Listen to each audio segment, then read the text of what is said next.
whole chapter. Verse 19 is the one to read. This is the essence of the whole chapter. So this verse is the essence. And Prabhupada first, he quotes that verse from Bhagavad Gita, Sarvadharma Pariteja, which talks about surrender. And Krishna says, if you surrender to me, all fear will be removed. Now, the whole world is run by fear. People get up every morning, not because they want to go to work, because they fear they won't have money or a job to pay rent and get food. We send our kids to school because they're afraid, so to make sure they want to have a good future, not going to starve or live in the street. Fear of disease. Finally, fear of death. It all comes down to fear of death. Some small percentage of people are afraid of birth. It's a really small percentage. So, in Bhagavad Gita 9th chapter, Krishna says to Arjuna, you declare it boldly, my devotee will never perish. He makes this promise. Now, how do we understand the devotee will never perish? Doesn't mean his body never perishes.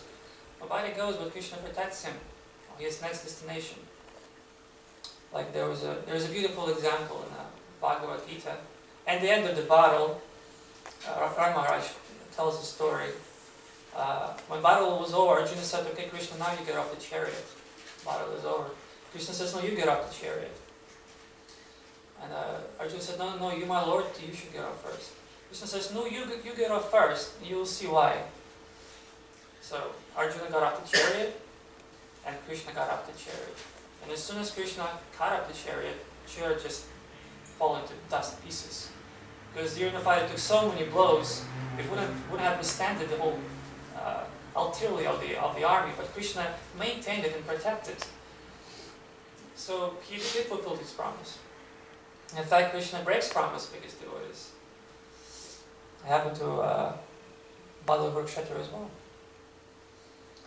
So Krishna promises to the devotee, I will be there for you. And Krishna is the only one who never breaks his promise. We have many close friends and many people we know, and they promised him somehow, because they're not in control of their life, of their karma, they can't keep their promises. But Krishna is fully in control of everything, so he actually the one who can keep his promise. And we can see it in the lives of the devotees when they leave their bodies. Prabhupada says that the best way to remember Krishna at time of days is to chant his holy name. Because during that your body goes through really heavy experience. Your mind is bewildered, you cannot breathe, and it's recommended just to chant the holy name. The best if you have association of devotees who can chant for you, and you can, if you're able to chant, you chant along. When Prabhupada was leaving his body in the last minutes, Bhakti Charasa Maharaj was telling the story that his godbrother, I forgot his name, but he was... What was it? Yeah, maybe it was him, but I forgot exactly.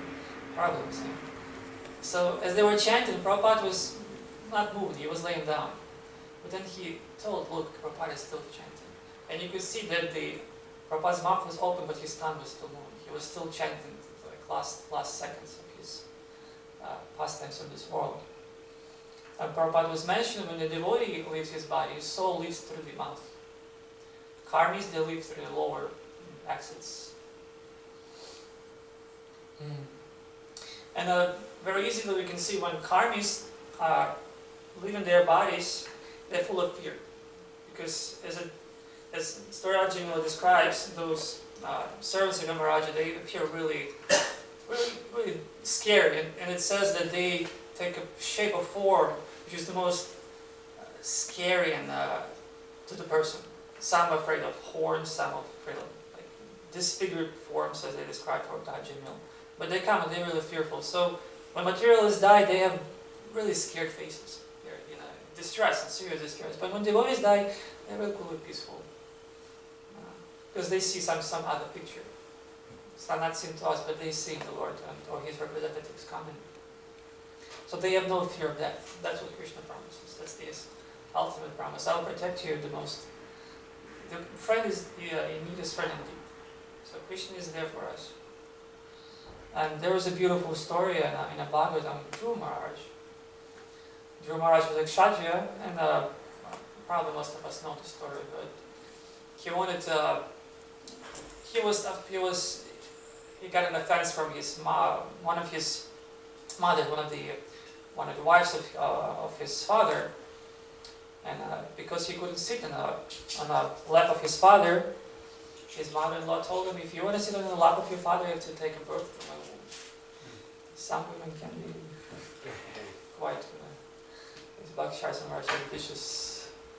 So he got really upset. He went to his mother. He told the whole story. He was really upset because for Kshatriya, the ego is, even for a boy, it's really sensitive. His mother was very simple. She said, if you want to have a kingdom, he said, I want to have a kingdom which is bigger than my father. I said, well, she was a simple woman. She said, well, I know that people that want something, they go to Narayan. And where did they go? They go to the forest. So Dhruva went to the forest, and he was looking for Narayan. He didn't know who he was, how he looked, so he would stop every single one and ask, who is Narayan? Who is Narayan? Are you Narayan? So eventually he came across Narad Muni, and Narad Muni said, well, if you're Mr. Narayan, you have to chant this Om Namo Bhagavate. And he was really just a little boy, but because he was committed, Kshatriyas, they have this strong spirit. If they want something, they will do their best. So he chanted Om Namo Bhagavate, and Narayan appeared to him. And when Dhruva saw him, he realized, I asked for a broken piece of glass and compared to your darshan. So, but Lord said, well, if you had this desire in your heart, you have to go through this. So he gave him a planet. And long story short, when time came to him to pass his body, he was completely surrendered to Krishna. And when Vishnudutas came to take him to spiritual sky, the death itself came as a servant to Dhruva Maharaj. And she bound her head to the floor and offered as a step for Dhruva to step on her head on the ship of Vishnudutas. And that's what we see, that death is probably the last person you want to see. It's a really scary experience, but for a devotee becomes a servant. Death becomes a servant. Another beautiful example is given as a lion. The zebra, the last thing he wants to see, the mouth of the lion. It's the personification of death. But for baby lions, the mouth of the mother, when she picks him up and she carries him, it's very loving and caring move and touch, the presence of the mother. So for the devotee, the same way. The devotee who is surrendered to Krishna, death is just like a door. Just a blow and he goes. And Prabhupada explains also that, talking about this particular verse, he explains this is a very dangerous world. Death is on every step, he says. He even begins that before we even step into this world, in the womb of our mother, nowadays is a very dangerous place. Baby can think, well, I'm inside my mom's belly and my mother's lap. And he feels very secure. But we know that nowadays, unfortunately, so many abortions take place. Yes. So you can't even feel safe in the mother's womb, which is supposed to be a safest place. So danger is on every step. And Krishna himself says that Dukkalayana Shashvatam, from lowest planet down up to the highest, is a place of misery. And Krishna knows this place better than anybody else, and he said this is a place of misery. Where repeated birth and death take place. Now, many people, when you talk about death, they say, don't be negative. Don't talk about it. Sometimes the word is invited by their materialistic parents to some. I've heard a devotee who was invited by his parents to come. They have a big celebration of some birthday or something, and he came there. There was a big celebration. They were sitting on a table and eating meat, and one thing led to another. He started conversation about how meat is killing, and he ended up talking about death. How you're gonna suffer for this. And they were really upset. What are we talking about? Who talks about this negative stuff? But it's a reality. But actually, it's not such a depressing reality when you learn that the other option. There's another option.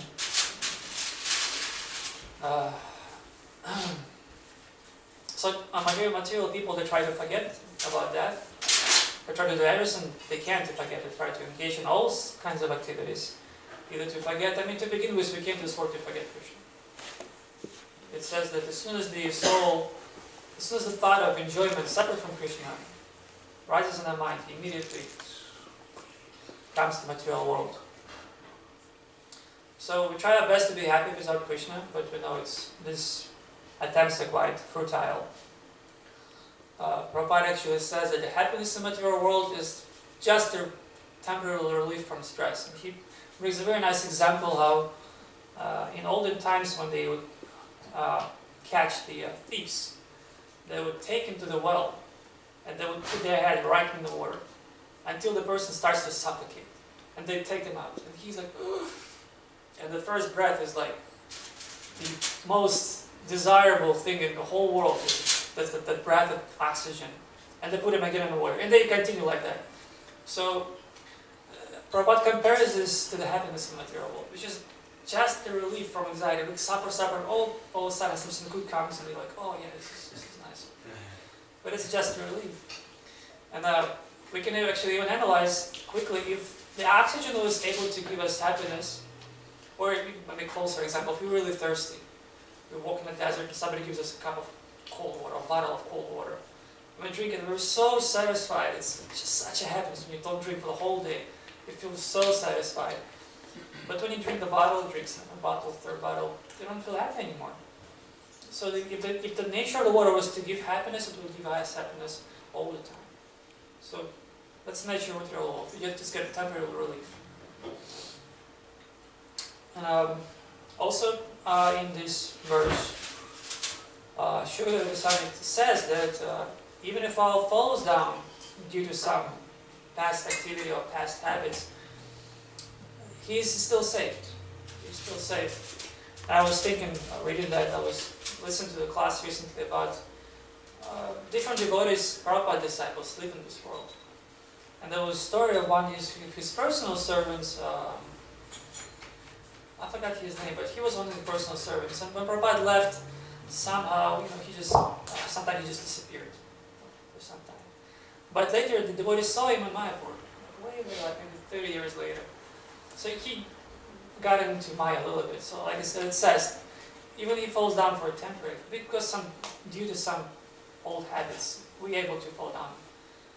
But at the end of his life, he had a cancer. He came to Mayapur, and devotees greeted him.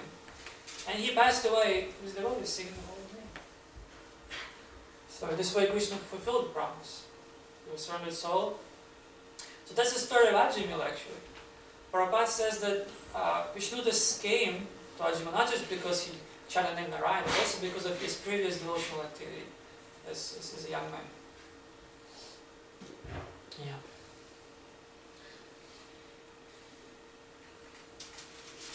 And also one of the points, probably nice to mention, that advanced devotee, he may sometimes do mistakes. In material world, we can make mistakes, but we should never criticize devotees for that. Even if they fall down and they have some imperfections. And that criticizing is compared to criticizing the moon for having dark spots. The moon is extremely beautiful, extremely bright. It lightens the whole planet. I mean, the whole, all around us at night. And it's really beautiful. And there's so many names of Krishna include moon. Moon-like face, moon-like lotus feet, toenails that fires moon. So we should never criticize the moon. So as a devotee, if he has some imperfections, we should never criticize.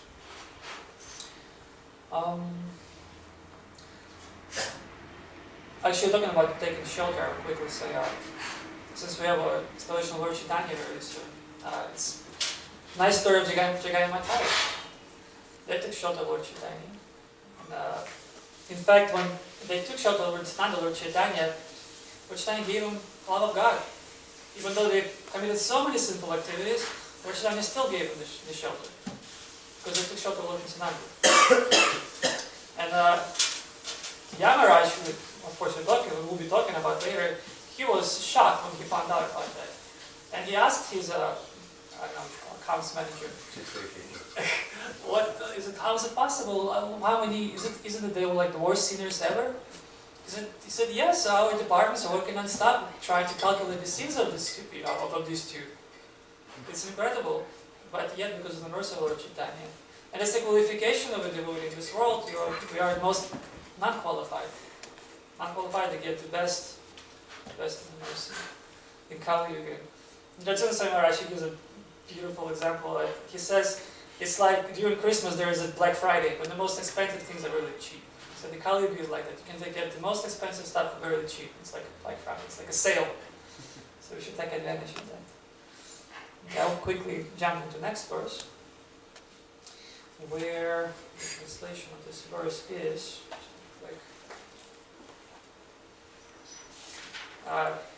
Here Srila Goswami talks about the importance of Puranas.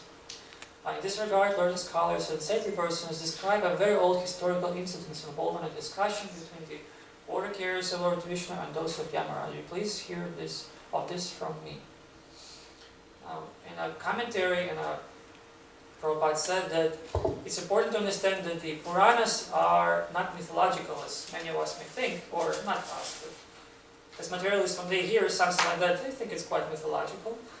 It's the point making that something that happened many millions of years ago, it's hard to believe that it was there. Some people don't even believe Jesus existed. It's only 2,000 years ago. But it's a nature of the mind when something is way ago, we tend to think it's not so impossible. One devotee brings a nice example. He said, just like a landline phone, in the future people would think, was it really such a thing? You pick up the phone, it doesn't show a number, who's like caller ID, it doesn't show it, really? So, and Prabhupada said the Puranas are not chronological. They record the most important incidents, not on this planet, but within this universe, in different times. And Prabhupada also describes that those Puranas are the records of histories of first-class persons. Histories we actually can learn from, and those histories when recited and heard, they're beneficial to all of us. As Sutta Goswami says, when the sages of Naimisharanya ask all these questions, so the questions are really auspicious because they bring bliss and benefit to everyone who hears them, asks them. So it's important to understand why Prabhupada said that, for example, he brings one of the famous Puranas as Mahabharata. He said, during Mahabharata, there was a big battle of Kurukshetra, but Prabhupada said there were many other battles happening in India at that time, but they're not recorded, because not as significant as the one. And Prabhupada said the Mahabharata means Great India. And by meaning of Great India, like a Great Britain, he said also. So India is maybe somewhat small, seem to be so smaller these days, but back in the day, Prabhupada said it was going all the way up to Greece and Rome. And modern scientists that say Rome was known to have the best chariots, the best chariots makers. But we know that came from India, where chariots were. And I was thinking, yeah, that's actually true. And even interesting the fact that I was talking to Murli Prabhu, who studies Sanskrit, and he said how you count in Sanskrit from 1 to 10, and I told the Russian version how it's count from 1 to 10, and it sounds like 85% syllables of pronunciation is the same. So even Russia was probably part of it. It was very so that's good. So these Puranas are historical incidents. They are given us to help us understand really deep philosophical points. For example, somebody tells us, this body, might be a little bit far out to us from how it went out of the body. So that's why those Puranas and histories are given us to understand how great personalities, first-class men, understood it and how they practically used it, this knowledge. Just like when kids, they go to preschool or first grades, they're not taught right away straightforward philosophy.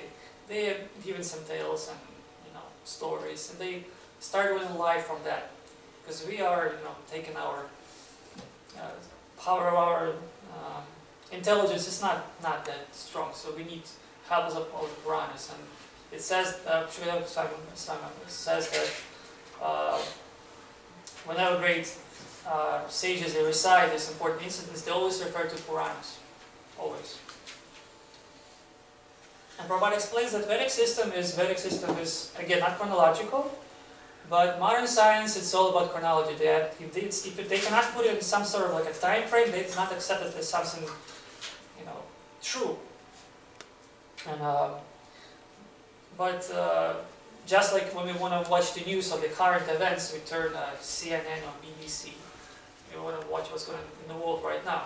But if you want to find out what was happening in the past, long, long past, you don't go looking through fossils. You look into the ask for Puranas. You go and learn about great histories and greatest events, and as well as the future. Nobody can really tell the future, but Puranas and Vedic scriptures, they can tell us the future. On our own and with our own devices, we can't, unfortunately, access so much of the past and the future, but we can access the Vedic scriptures. I guess to access now this information, people all turn to BBC, but we can turn to BBT. Yeah. So, the scientist, Prabhupada compares it to the frog in the well. They say it's a far out. Maybe when we first came to Krishna consciousness, we also were, do you really believe that this was happening? Do you really, and we will be asked this question a lot, do you guys really believe it? Prabhupada gives a beautiful example of a frog in a well. All it knows is just its well.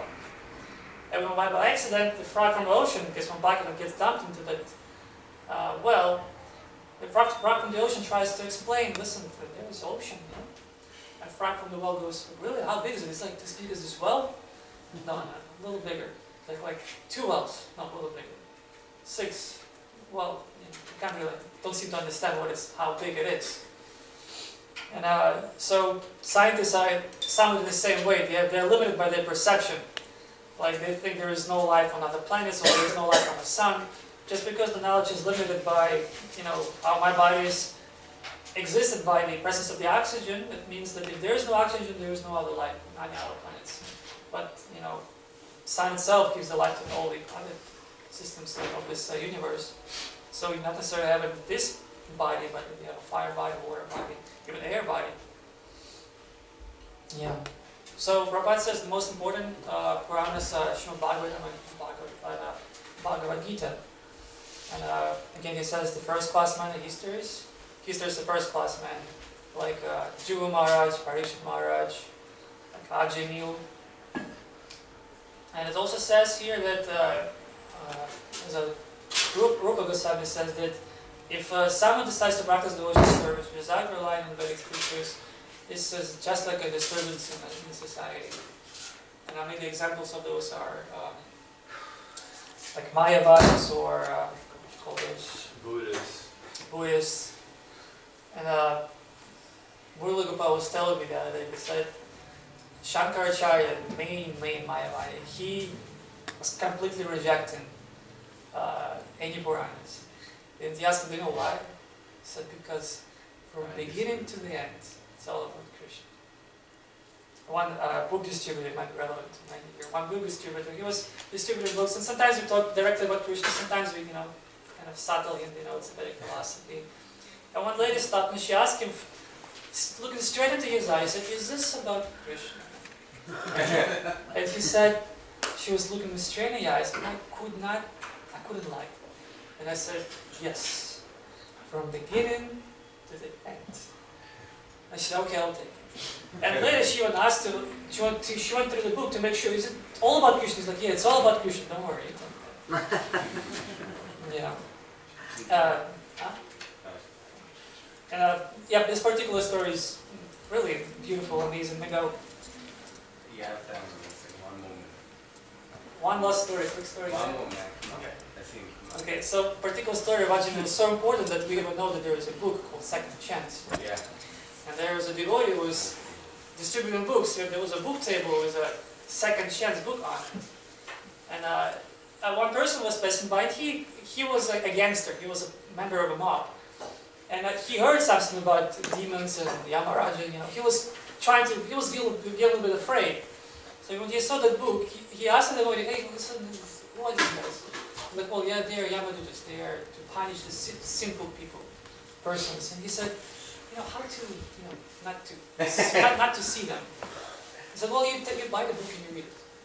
So he bought the book and he started going to the temple, he started chanting. Well, as a member of the mob, you can't just leave. So he was chanting, practicing, walking with japa beats instead of a gun, became a source of jokes in the whole, gang. And the one time, and he told the devotees, I would like to move into a temple, but unfortunately they wouldn't let me go. And long story short, he was once in a restaurant, they had a big party, and there was an inimical group. And they started attacking there, storming the restaurant, started shooting everyone.